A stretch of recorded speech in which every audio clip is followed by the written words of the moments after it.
Congratulations to Raghda getting her 26 on TOEFL Speaking for FPGEE. A certain percentage of you watching this video are pharmacists, and even smaller percentage of that percentage are pharmacists who are ready to move on. Are pharmacists who've already been trying it the speaking template way and know that something is wrong and it's not their speaking fluency, nor is it some conspiracy against the state you're living in or the country you are originally from. And when I say no speaking templates, I mean for the entire speaking section, not just section one, as you've seen me revolutionize the industry. The entire speaking section should be done naturally. If you haven't seen the playlist of pharmacists that I have, interviews with them on how they went from not passing to passing, watch it. It's on my YouTube channel and it's easy for you to find. So when we talk about the entire speaking section, all of it, not using speaking templates, let me give you some of the things that helped Raghda pass. The first thing is going to be from your own fluency, from your own comprehension strategy, instead of reading your notes. And the second thing is going to have to do with confidence. Raghda said that one way that I helped her pass was by getting her to trust her short-term memory. For those of you who are answering the question as if it says, repeat back as many of the details as you can, recognize that's not what the question is asking you to do, nor do you have enough time to do that. So now we're talking about the integrated questions, 2, 3, and 4. She used to do that because, like you, the currently popular strategies say to do that. But all you have to do is read the question for yourself, even though I've learned many of you are unfortunately not doing that. All you have to do is read the question for yourself to see the question doesn't say repeat back 100% of the details or repeat back as many details as you can. That's not what explaining is. That's not what explaining is. And I know it's not your fault for thinking that. A little bit it is your fault, but for the most part, I know that it's mostly not your fault for thinking that's what explaining is. There are many people congratulating on giving answers when you do not explain. There are many people giving you the bad advice to repeat back all of the details as if that's explaining. Google for yourself the definition of explain and see if there are parts of explain that surprise you, that you can admit, if you're being honest with yourself, you have not been doing on your test. The definition of explain does not say quote. It does not say quote accurately. It does not say summarize accurately. So use the definition of explain to see why you haven't been getting points on topic development and why your delivery hasn't been as confident as it could be, because you know you're not doing anything special. You're treating my speaking section as if it's the listening section, just repeating back what you heard. That's not explaining. So Raghda said that one way that I helped her pass was to start trusting her short-term memory. That's a direct quote from pharmacist Raghda. Thank you, Aaron, for helping me pass. You showed me how to trust my short-term memory.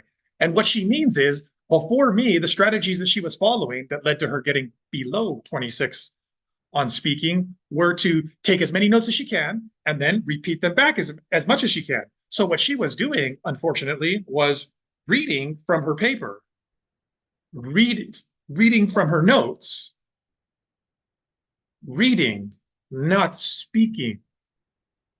So what I helped her to do was, and now what I'm helping you to do is, instead of taking notes on everything you can, be listening to the conversation between the students and the lectures from the professors to comprehend. Only take notes once you comprehend something. Do you see how that's different than what you've been doing? You're taking notes as soon as you hear them to get as many notes as you can, the same way that you would a class, the same way that you did in your classes before you graduated. But the difference is, in those classes, you could go home at night and study. You might have even had a day in between the next class, a full day or two to study. For the speaking section, when you are given 30 seconds or 20 seconds to prepare, you don't have the night to go and study your notes. So it does not serve you the same way that it served us in university to take as many notes as we can. Instead of doing that, only take notes after you have given the appropriate amount of time required to comprehend it. Then the good thing is that you can take less notes, 1 word or 2 words, and that's going to spark your short-term memory, as she said. then you will be speaking more than you are reading. There it is. Okay, now here's the other thing that was very responsible, very helpful, that led to Raghda passing. Before the test she passed, I felt that she was ready to pass. Her skills were so good, and she had finally gotten rid of the speaking templates for the entire speaking section, not just question number one, for all of the questions. I had helped her to get rid of them, and she saw the logic behind my answers being more strategically aimed at getting an advanced score, like 26 is advanced. It's not just fluent, it's advanced fluency. Therefore, you need an advanced strategy. Side note, when you see a post about somebody passing and they say that they use templates, number one, I hope you don't assume that all 100% of posts are real. You know, most things on the internet are fake, right? Even this post, you don't get to see Raghda in this video, so you should be looking at this with a scrutinous eye. Did Aaron fake this post like other teachers fake success stories? End of the side note. So I knew Raghda was ready to pass. I saw her skills, and she had done a great job of getting rid of the old speaking templates for all 4 questions. So I was really excited for her test date. 1 week after her test date, she told me she didn't pass, and I said, okay, let's analyze this. What happened? Because in the meetings leading up to that test, you certainly were ready to pass. So I want to know what happened. I ended up finding out that her confidence was destroyed before the speaking section ever began. She told me that while she was waiting in line, while all the test takers were waiting in line to show their ID and to enter the test, her friend in front of her had very prejudiced things said to her, and it was done in such an intentionally rude and aggressive way that it negatively affected Raghda. Here's what happened. She said that the test worker, who spoke to many people in line before her friend and many people after her and her friend, said something to her friend that he didn't say to anyone else.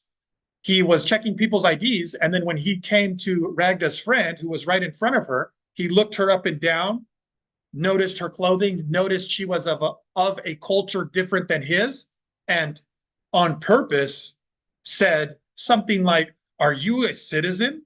with a nasty tone. And I double checked and confirmed with Raghda, he did not say this. She was paying attention. This was not something that he said to anybody before her in the line or after her in the line.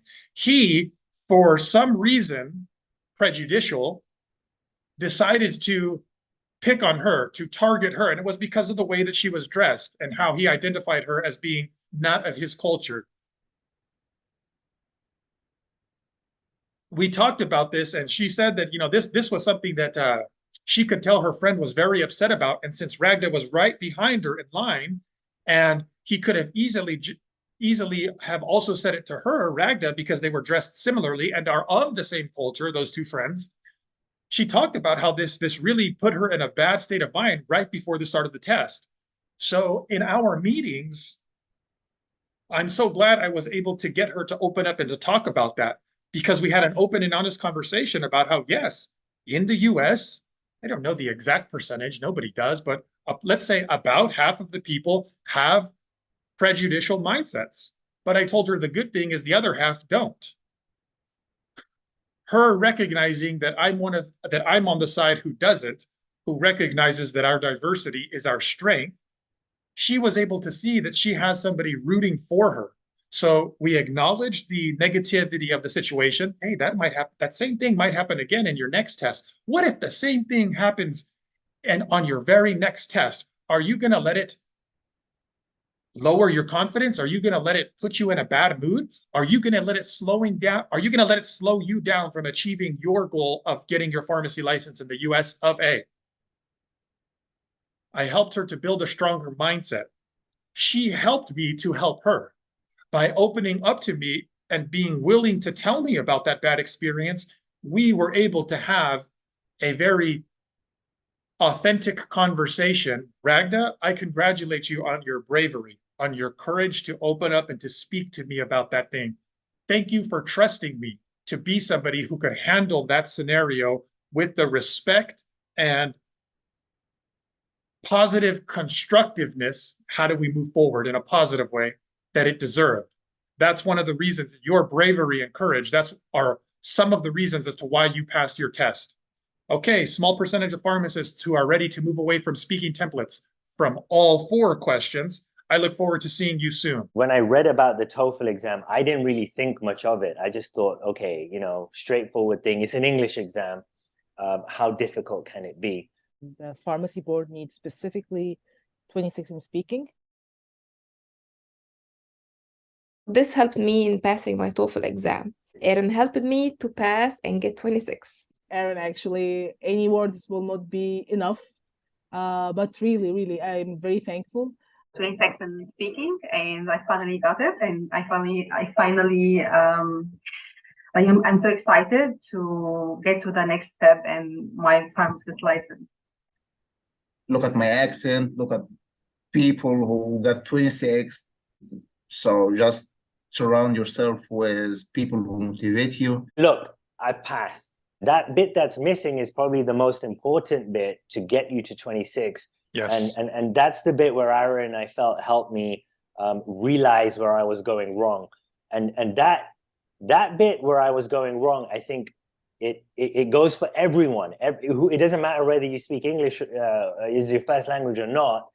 That bit that was missing is something everyone really needs to understand in order to get that 26. Once you are in the level that you need to become advanced in order to get the 26, you need to get rid of the templates. Template will hinder your ability to deliver the question, because it shows that you are reading something, or you are not speaking, you are reading. I was using completely different template or different way. I started to apply your way, and once I started to practice your way, oh, it's easy for me. That was really good for me. It really helps me, because with this in my mind, I could speak faster, and because I was confident. It's challenging, but you know, after you pass it, the feeling of victory, it's worth it.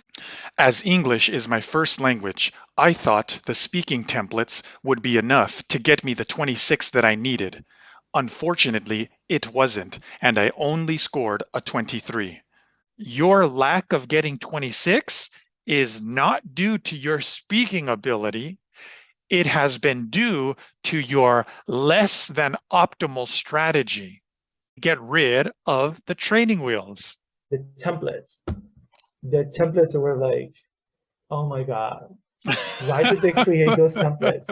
Aaron, you are a big helpful for students like us. We need somebody to like stir revolution in our heart inside, give life to our conversation. And this will never happen through other sites, like they have exact traditional pattern, the template, first, second, for example. Don't say, for example, the second time, for instance. Really? And like robot, I felt myself without life. I don't have the freedom to speak. You don't have to worry that much about how can I mention 2 reasons with 2 details or 2 examples. It's too much for me. You help students to increase their fluency. Instead of following that speaking template or any other speaking template, trust your fluency. For the students who are taking with you, trust this guy. He's amazing. He will shift or improve your level as soon as possible. Like this, jump my score from 23 to 26, like this. How many hours I took with you? 5. Look at this. 5 hours in 2 weeks. I passed my test. I hope you keep inspiring and helping more pharmacists and more other students to achieve their goal and become professionals here in the United States. If I had just, found you earlier. For people who's really, they have concern and they need to do it very fast, go to the original, the source of help. Go to Aaron. He's the guy. He was the guy for me, and hopefully he's the guy for you. and he'll set you straight. He'll tell you what you need to do to get that 26.